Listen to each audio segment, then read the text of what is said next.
यह कहानी एक ऐसे कैदी की है जो जेल से भागने की कोशिश कर रहा है। उसने अचानक देखा कि तेजी से चलने वाली खदान की गाड़ी लकड़ी के तख्ते में फंसकर रुक गई। जो पहले से ही गाड़ी के अंदर छिपकर जेल तोड़ने की योजना बना रहा था, वह घबराकर उछल पड़ा। धीरे धीरे उसने गाड़ी से सिर बाहर निकाला तो देखा कि ठीक उसके सामने एक सोवियत सैनिक गार्ड बंदूक ताने खड़ा था। आखिरकार जेल तोड़ने की कोशिश के जुर्म में उसे जमीन के नीचे बने अंधेरे काल कोठरी में डाल दिया गया। सोवियत अधिकारी ने चेतावनी दी, मेरे रहते आज तक किसी ने सफलतापूर्वक जेल नहीं तोड़ी। पिछले कुछ सालों में तुम अकेले ऐसे कैदी हो जिसने भागने की कोशिश की। मैं तुम्हें मारता नहीं, बस उम्मीद करता हूँ कि आगे तुम्हारे दिमाग में कोई बेवकूफी भरा ख्याल न आए। कहकर उसने मैकलेर को काल कोठरी से बाहर खींच लिया। लेकिन जैसे ही मैकलेर बैरक में लौटा, उसने देखा कि सारे साथी कैदी तरह तरह के औजार हाथ में लिए गुस्से से भरे उसका इंतजार कर रहे थे। उसके अकेले भागने की कोशिश की वजह से पूरे बैरक के कैदियों को 3 दिन तक भूखा रखने की सजा मिली थी। सबने अपना सारा गुस्सा मैकलेर पर उतार दिया। काल कोठरी से अभी अभी निकला कमजोर मैकलेर इतना पीटा गया कि उसका शरीर छलनी हो गया। सौभाग्य से सब चोटें बाहर की थीं, जान को खतरा नहीं था। इसी मारपीट की वजह से मैकलेर को शिविर के डॉक्टर से मुलाकात हुई। साथ ही कैदियों की पिटाई के बाद आखिरकार हठी मैकलेर के आंसू छलक आए। वह रोते हुए डॉक्टर से बोला, मैं तो बस अपने घर लौटना चाहता हूँ, क्या इसमें गुनाह है? यह सुनकर खुद भी कैदी रहे डॉक्टर, जो पहले सैन्य चिकित्सक थे और अब सोवियत महिला सैन्य डॉक्टर के सहायक थे, चुप हो गए, कुछ जवाब न दे सके। डॉक्टर ने जब चारों तरफ कोई नहीं था, चुपके से मैकलेर को बताया, यहाँ रोज जो कोयला खोदा जाता है, उसकी धूल लंबे समय तक सांस में जाने से इंसान को धीमा झड़ चढ़ जाता है। यानी इस शिविर का कोई भी कैदी अपनी सजा पूरी करके जिंदा बाहर नहीं निकल पाता। फिर डॉक्टर ने सलाह दी, अगर भागना ही है तो जल्दी भागो। जहर एक बार गहराई तक चढ़ गया तो बाहर निकलकर भी कोई फायदा नहीं। इन बातों ने मैकलेर के भागने के इरादे को और पक्का कर दिया। दयालु डॉक्टर ने उसकी मदद करने को तैयार हो गए। उन्होंने हाथ से बनाया हुआ एक नक्शा निकाला और भागने का रास्ता विस्तार से समझाया। तभी अचानक दरवाजे पर दस्तक हुई। घबराया हुआ मैकलेर तुरंत छिप गया। डॉक्टर ने गहरी सांस ली, चेहरा सामान्य करके दरवाजा खोला। बाहर सोवियत अधिकारी बिल्कुल शांत और संतुष्ट मुद्रा में खड़ा था। सौभाग्य से वह सिर्फ घूमने आया था, कुछ शक नहीं हुआ। अधिकारी के जाते ही डॉक्टर ने फौरन अपनी ऊनी जैकेट उतारी और मैकलेर को दे दी। अपने जूते, बाकी कपड़े भी साथ दे दिए। उसने बताया कि शिविर के पश्चिम में छोटी पहाड़ी पर रेल की पटरियों के पास कुछ भागने का सामान छिपा कर रखा है। वह सारा सामान असल में डॉक्टर ने अपने लिए खुद के लिए तैयार किया था, लेकिन अब उन्हें खुद झड़ चढ़ चुका था। बाहर निकलने का कोई मतलब नहीं रहा, इसलिए उन्होंने अपनी सारी तैयारी, अपनी आजादी की सारी उम्मीद मैकलेर के हवाले कर दी। आखिर में डॉक्टर ने एक पिस्तौल और कुछ गोलियां भी दी। सबसे अंत में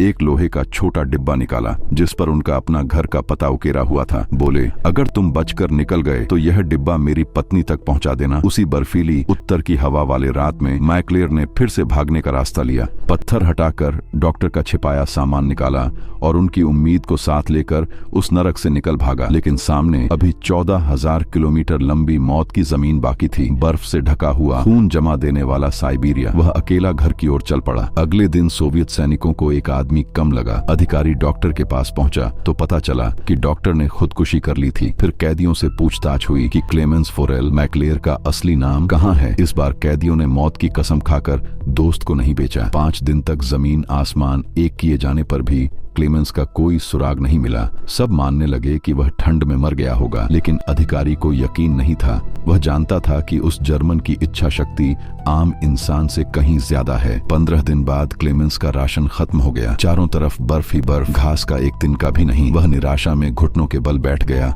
और बेहोश हो गया।